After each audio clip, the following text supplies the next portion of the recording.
not like Sinn Féin. The folly, both of Brussels in being persuaded by Sinn Féin. Martin Anderson fundamentally voted to keep a report within the Parliament. Sinn Féin agenda at the maze. Carja, Ireland's place is in Europe, but not part of the cosy conservative consensus in Europe. I was the only MEP who voted against the cuts. Cuts to farmers, rural dwellers, cuts for businesses, cuts for SMEs. We need to draw down funding for small businesses through the COSME competitive programme. We need to access the 80 billion in Horizon 2020. We need the British government to lift the ban on the executive from drawing down funding from the European Investment Bank. Sinn Féin has an alternative vision. Getting people back to work, protecting those in work, supporting those out of work. We give leadership, we advance the peace process, and we work to halt immigration. Sinn Féin is standing in every constituency in Ireland. If you want a strong Sinn Féin Martina, voice, then thank you very much indeed. Has it been good for Northern Ireland or not? I think that the whole discussion around immigration has been led by the UKIP agenda.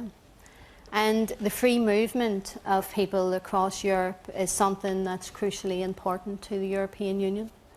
And when you consider the amount of our young people in this island alone, and the many people who have left and gone elsewhere, and the contributions that they make, I would say that those households, and almost 500,000 people have left since the banking crisis, would know that their sons and their daughters make a net contribution to the place wherever they have resided. They don't all go to other EU countries, of course. Well, many of them do, and just be mindful of the fact that there are thousands across England and Scotland and Wales who actually reside in EU countries, particularly Spain.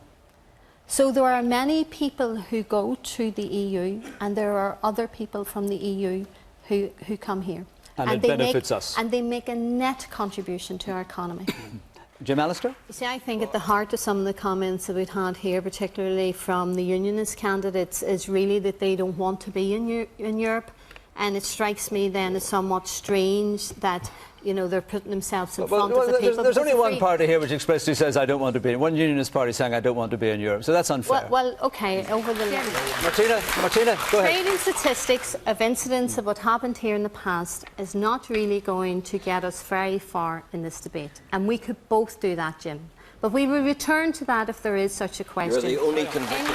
In relation to the issue of emigration, it is quite clear that the number of people that we have leaving the north making a contribution, and the number of people that we have leaving Ireland making a contribution, that they are net contributors. So when you look at the free movement within Europe, along with the other contributions that we benefit from being in Europe, I think the two things go hand in hand. Okay. And I think that's the kind of conversation we need to have. Thank you. Let's Martina Anderson, he's basically saying is he saying, I should say, to Roman Catholic voters that they should vote for the SDLP, who are resolutely pro-life? Well, I think that it's an opportunity for myself, for instance, given your insinuation, to put our party position quite clearly. Well, I'm not insinuating anything. It's quite clear. Well, you tell us. Well, go on. OK, yeah, if you listen to me... I can back my claim up. You go ahead. OK, if you listen to me, I will tell you. Sinn Féin is against the extension of the 1967 Act and has voted so in the Assembly. We are consistent in our approach in the Assembly, in Dublin and in Europe.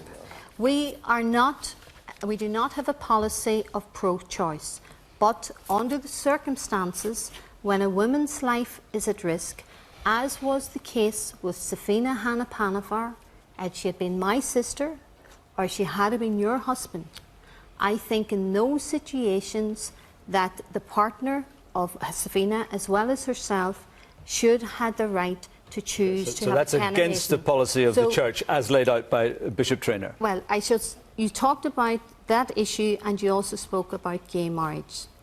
You see, as legislators, our responsibility is to develop and to advance civil affairs.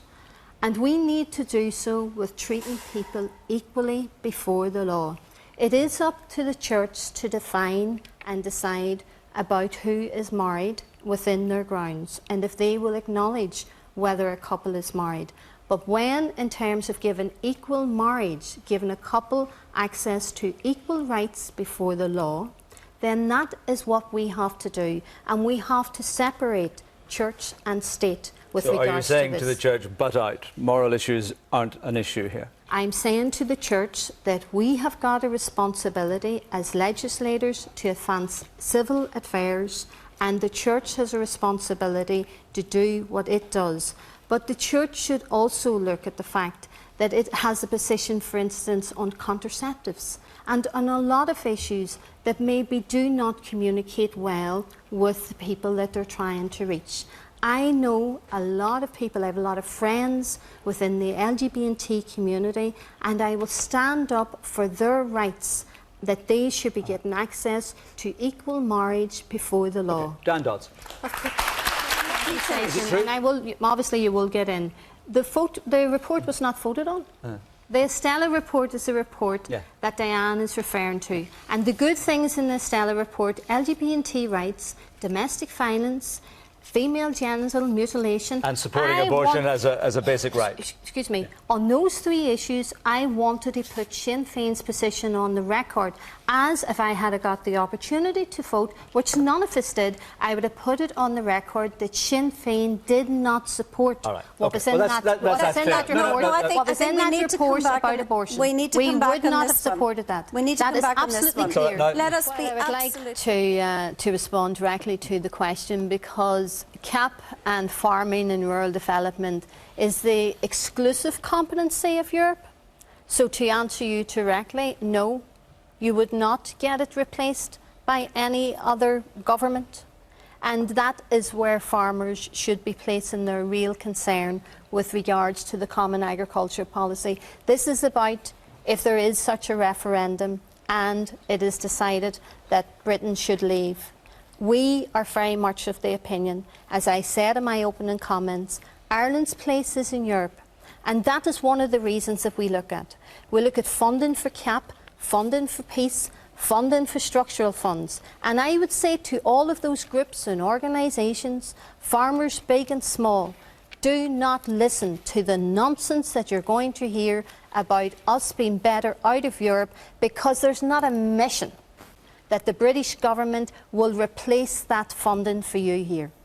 All right, but just answer that allegation that Brussels is not running it here. It's actually Sinn Féin. Well, that's certainly not the case. Politicising the single farm payment, trying to spread it out, if you like to even it out, is your idea, but it's seen by some as taking money away from the most productive farmers. See, no, there are thousands of farmers in severely disadvantaged areas, and they are getting below the average single farm payment. Because they're producing this is about the equality, and this is about rights for those farmers. Now, this is an income support. People who produce more shouldn't get more subsidy, more money. CAP is an income support model. It is not actually for production, and what would get us better production is the Going for Growth strategy. And where is that currently? The paper from our minister went into the executive, and the DUP has blocked it. So that's where it is. That's what we need to be looking for the Going for Growth strategy, and that's where we're going to enhance production. It's all your fault. You know, our peace process shines like a beacon light and gives a lot of hope to a lot of areas that are trying to emerge from conflict. And Europe supports the Good Friday Agreement. And I think it is crucially important that we look at the opportunities that the peace funding has brought here. 22,000 projects, 900,000 participants.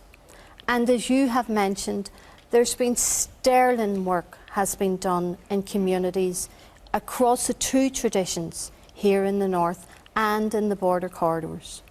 I think we need to look at the opportunities that we have to give something to Europe in terms of hope, and also for us to be able to get from Europe, not just in terms of funding, But the Peace Centre in the Kesh would have been such a statement beyond Ireland to people who were trying to emerge from conflict. Let's not forget, conflict's a terrible thing. Oh, yeah. Okay. It's how we get out of it, Jim. and we were able to use that funding for that benefit. Irish dude.